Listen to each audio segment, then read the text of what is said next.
Assalamualaikum warahmatullahi wabarakatuh. Ya, supaya agak semangat kita teriakan pekikan merdeka, merdeka, merdeka. Selamat datang kami ucapkan kepada bapak-bapak, ibu-ibu, para tamu undangan serta kawan-kawan kasta yang saya banggakan, yang selama ini sudah 9 tahun ya kita bersama di kasta NTB ini. Sekali lagi saya sampaikan selamat datang kepada bapak-bapak, ibu-ibu, para tamu undangan di komunitas orang-orang resah. Kasta ini adalah komunitas anak-anak muda di NTB ini yang hidup selalu dalam keresahan. Oleh karena keresahan mereka itulah yang menjadi modal dasar mereka untuk menumbuhkan semangat empati sosial. Maka di kasta itu modal utama kami adalah keresahan. Kami selalu resah dengan situasi penegakan hukum, dengan situasi ketimpangan sosial dan sebagainya. Maka semangat kita di kasta adalah pupuk terus semangat untuk tetap resah. Kita harus tetap resah sepanjang waktu, resah terhadap apa yang terjadi hari ini di depan mata kita.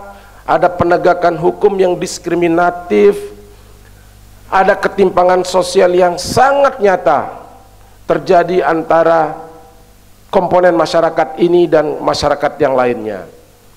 Maka kenapa kemudian kami menyebut kasta ini sebagai komunitas anak-anak muda yang resah? Karena memang hari ini keresahan memang wajib hukumnya kita pelihara di tengah apatisme sosial yang sangat tinggi hari ini. Kita resah ketika petani tidak punya pupuk dan obat-obatan. Mereka mengadu ke kasta. Kita resah oleh sebab itu. Kita resah ketika para pedagang kaki lima digusur oleh berbagai sebab dan alasan pembangunan. Kita resah ketika harga-harga bahan pokok bagi rakyat menjulang tinggi harganya. Maka saya katakan sekali lagi, modal dasar kita di kasta ini adalah keresahan, dan keresahan inilah yang menghimpun semangat adik-adik untuk sama-sama berjuang di kasta NTB selama hampir 9 tahun sampai hari ini. Kasta ini sudah 9 tahun bapak-bapak. Jadi insya Allah dari semua proses dan dinamika yang sudah kami jalani dalam 9 tahun perjuangan kasta NTB selama ini, sudah banyak sekali tercipta berbagai kisah sejarah dan dinamika yang kami ukir bersama di dalam sebuah perahu besar yang bernama kasta NTB ini. Maka sekali lagi yang kami ingin tegaskan bahwa eksistensi kasta sesuai dengan semboyan yang kami usung selama ini sebagai oposan yang konstruktif dan mitra yang kritis bagi semua pihak. Kami akan mengapresiasi ketika kebijakan pemerintah itu sesuai on the track, sesuai rule of game.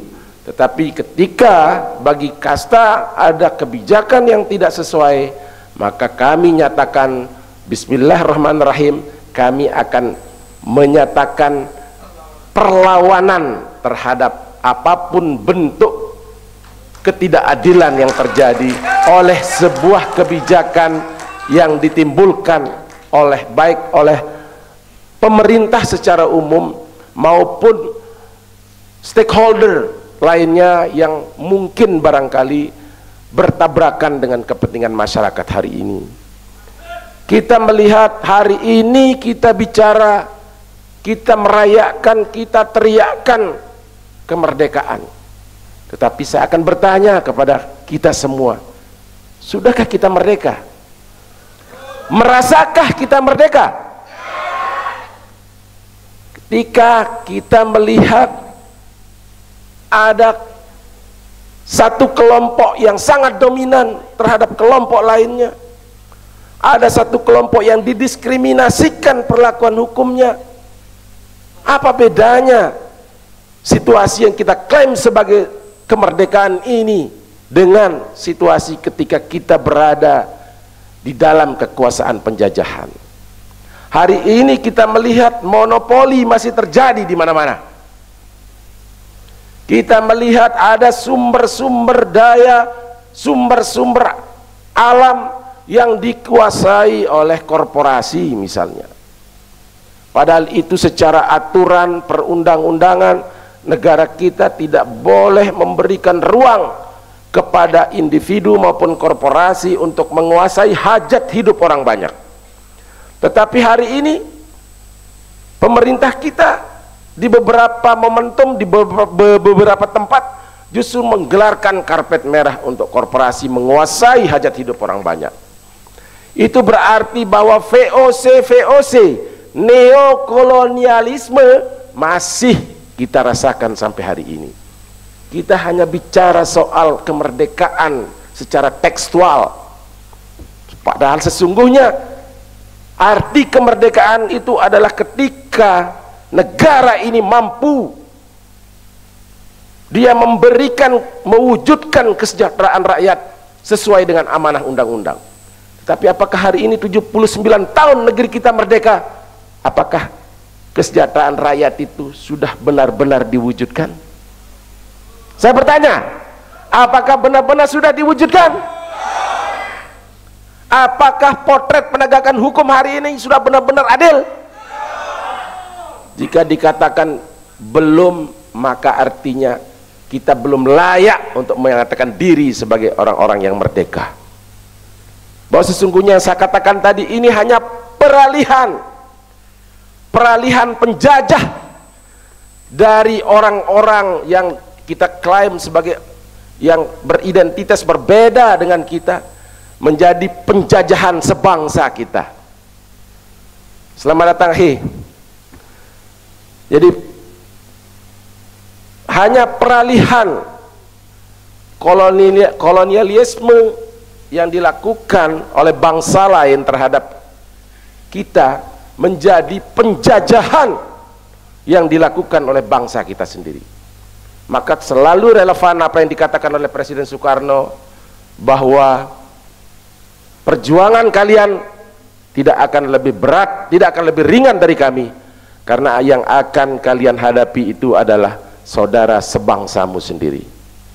Faktanya hari ini dengan siapa kita bertabrakan? Dengan saudara sebangsa kita. Ketika kita menyuarakan penegakan hukum yang diskriminatif, ketimpangan sosial yang terjadi di mana-mana, siapa yang kita hadapi? Bangsa kita sendiri. Itu artinya bahwa ini hanya proses peralihan penjajah yang kita sebut sebagai orang luar dengan bangsa kita sendiri. Ini yang terjadi hari ini.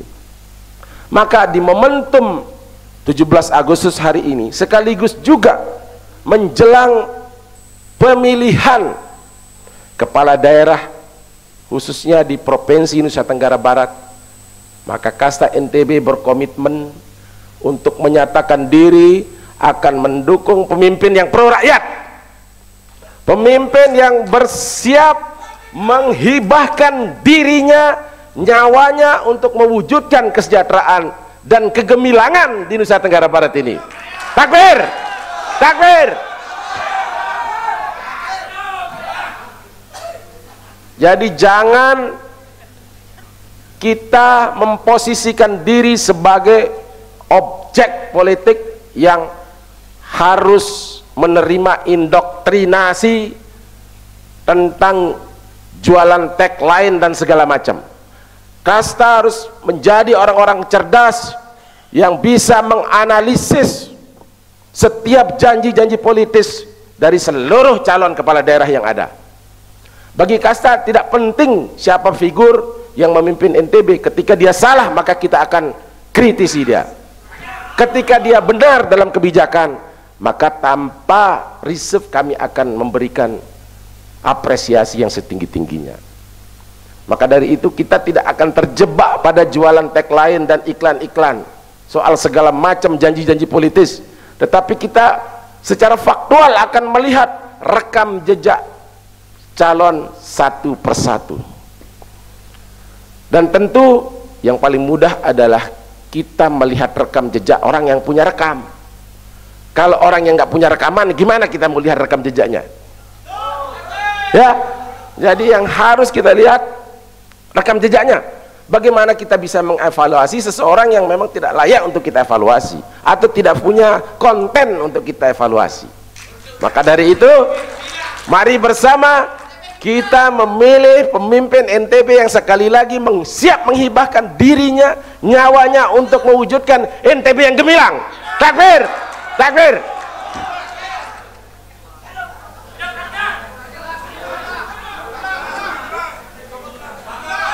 Saya ulangi lagi. Baik.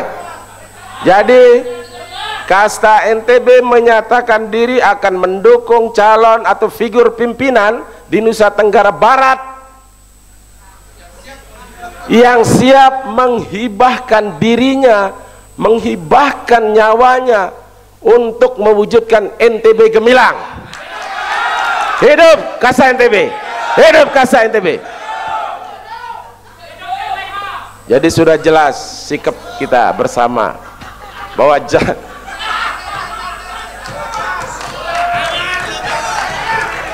jadi kalau soal interpretasi kan itu kan hak publik gitu loh.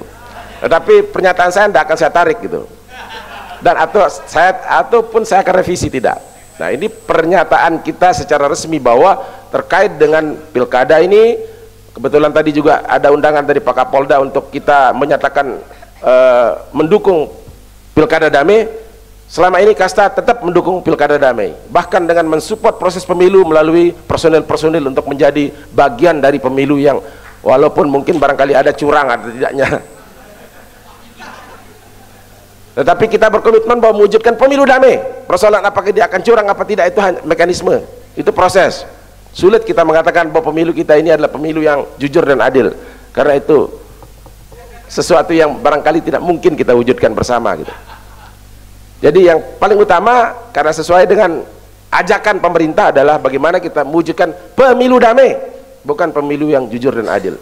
Jadi kenapa kita harus peduli pada persoalan politik?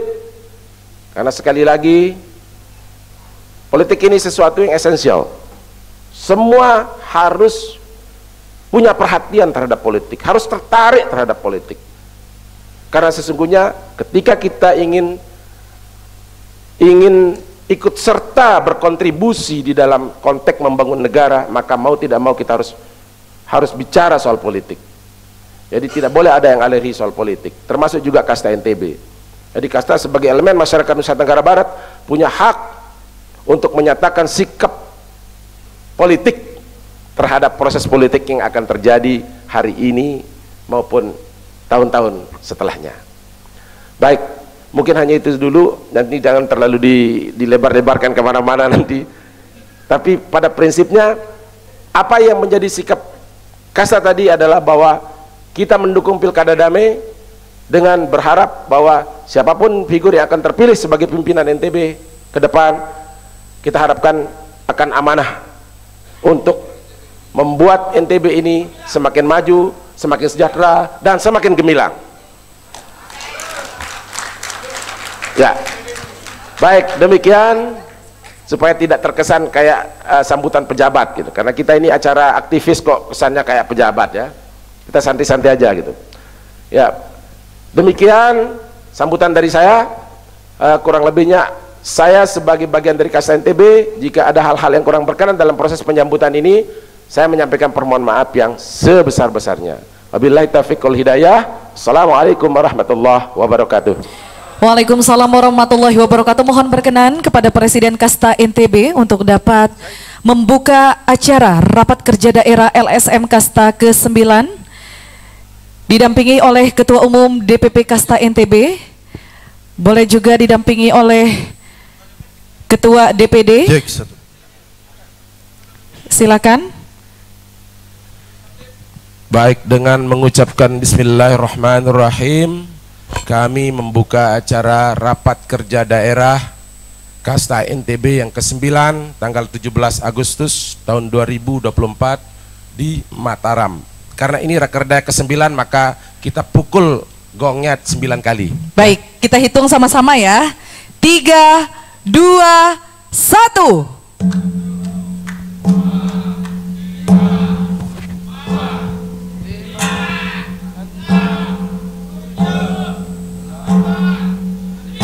Alhamdulillahirabbil alamin. Terima kasih. Kami persilakan untuk dapat duduk kembali.